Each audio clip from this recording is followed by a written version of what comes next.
Assalamualaikum warahmatullahi wabarakatuh. Kembali lagi dalam channel kami, Belajar Hukum Channel.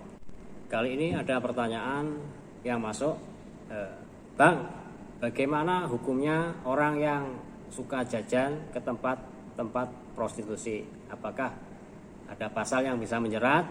Terima kasih. Jadi sebelumnya kita asumsikan dulu bahwasanya orang yang suka jajan itu kita asumsikan sebagai pengguna jasa pekerja seks komersil, dan kami juga asumsikan bahwasanya PSK tersebut sudah dewasa. Nah, di dalam ketentuan Kitab Undang-Undang Hukum Pidana atau KUHP, memang tidak ada pasal yang dapat digunakan untuk menjerat pengguna PSK maupun PSK itu sendiri. Namun, ketentuan KUHP hanya dapat digunakan untuk menjerat penyedia PSK atau germo atau mucikari berdasarkan ketentuan pasal 296 junto pasal 506 KUHP, di mana bunyi pasal 296 yaitu barang siapa yang mata pencahariannya atau kebiasaannya yaitu dengan sengaja mengadakan atau memudahkan perbuatan cabul dengan orang lain, maka diancam dengan pidana penjara paling lama 1 tahun 4 bulan atau pidana denda paling banyak Rp15.000. Kemudian di pasal 506 yang berbunyi barang siapa sebagai mucikari atau bahasa Belandanya soutenur mengambil keuntungan dari pelacuran perempuan, itu diancam dengan pidana kurungan paling lama 1 tahun.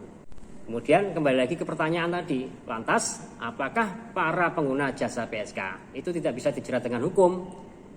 Jawabannya bisa.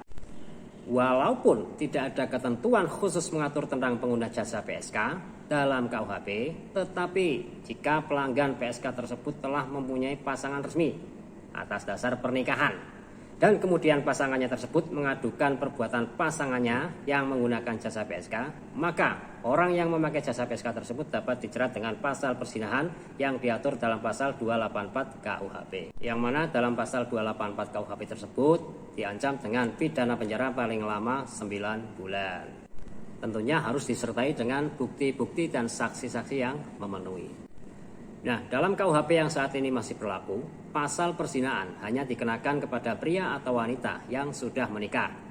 Kemudian ada pertanyaan, nah bagaimana kalau pelakunya itu masih berstatus lajang ataupun bujang? Apakah bisa dijerat dengan pasal itu?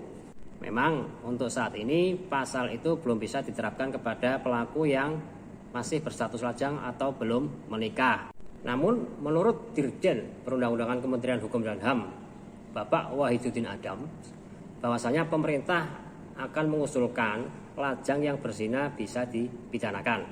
Ancamannya paling lama 5 tahun penjara. Dan aturan tersebut sudah tercantum dalam rancangan undang-undang tentang Kitab Undang-Undang Hukum Pidana yang diusulkan oleh pemerintah. Nah, pada 6 Maret lalu, pemerintah menyerahkan draft rancangan KUHP ke Komisi Hukum Dewan Perwakilan Rakyat. Rancangan usulan ini akan dibahas oleh komisi sebelum nantinya disahkan menjadi KUHP yang baru, menggantikan KUHP yang sebelumnya.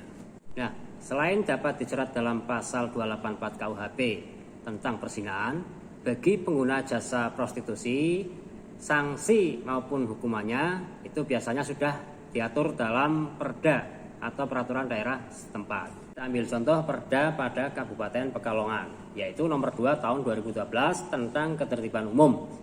Pasal 31 ayat 2 poin C, yang mana berbunyi setiap orang dilarang memakai jasa penjajah seks komersial atau PSK. Dan apabila melanggar, maka akan dikenakan hukuman pidana kurungan paling singkat 30 hari dan paling lama 180 hari atau denda paling sedikit 5 juta rupiah dan paling banyak 50 juta rupiah.